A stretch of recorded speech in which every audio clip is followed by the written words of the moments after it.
Okay, in case you hadn't guessed, I'm not in Jamaica anymore. No mountains, you don't see the ocean, no banana trees, but I am in Florida and it's also so beautiful. Today we're going to talk about why was Abraham so blessed? Well, I feel very blessed to be able to enjoy so much of God's creation and so much of God's wonderful world. Wherever I am, there's so much to be thankful for. And Abraham had that same mindset. In Genesis 13, it says Abraham was very rich. It actually also says he was extremely wealthy in livestock, in gold, in silver, and he was blessed, blessed, blessed, blessed. Okay, this is in Genesis 13. Then follow me to Genesis 14, and he meets Melchizedek. And what happens? He says he gives a tithe of what he has to Melchizedek. All right, enter the king of Sodom. Now, the king of Sodom is telling Abraham, look, just give me what I need for my men, but you keep all the goods. And Abraham says, nothing doing. In fact, Abraham raises his hand. I can imagine him just saying, nope, just stop right there. No, but he's raising a hand to God, and he says, I will take nothing from you, king of Sodom. Nothing, not a thread, not even a shoestring, a strap for my sandal. I won't take it lest you say that you have made me rich. Why? Because Abraham was very focused on the fact that God was his source. God was the one that had blessed him so much.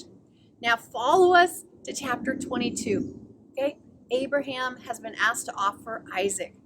The hardest choice he had to make, that gift that he had waited so many years for, a son, someone to carry on the inheritance that God had blessed him, all this wealth, all these riches. He had no heir. God gives him Isaac. And later we see that God asks him to offer his only son, the son he loves, Isaac. And Abraham does. And because of his faithfulness, we know that, God intervened and said there's a ram in the bush. But verse 18, it says, God says, through your descendants, Abraham, all the nations of the earth will be blessed. All. That's you and me. We are blessed because of Abraham. Why? All because you have obeyed me. Wow.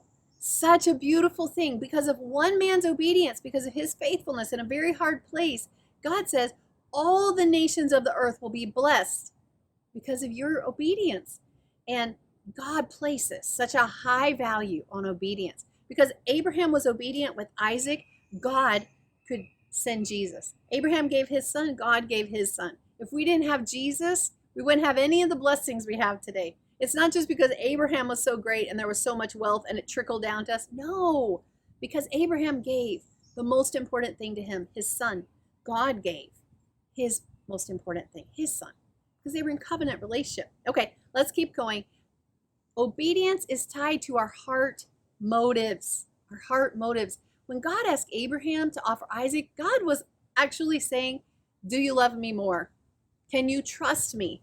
And I don't know about you, but I think sometimes it's really easy to trust God, to believe for that thing that we want that's out of our reach, maybe a spouse, maybe children, maybe a job. But then when God gives it to us, suddenly we don't have that same feeling about being able to trust him with it. We want to protect it. We want to hide it. We don't want to ask God what to do with it because we're afraid he might ask for something that we don't want to do.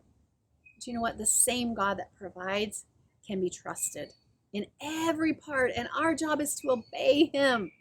So as we go the second mile, James 1:17, I want us to remember that God is the giver of every good and perfect gift. He's the one.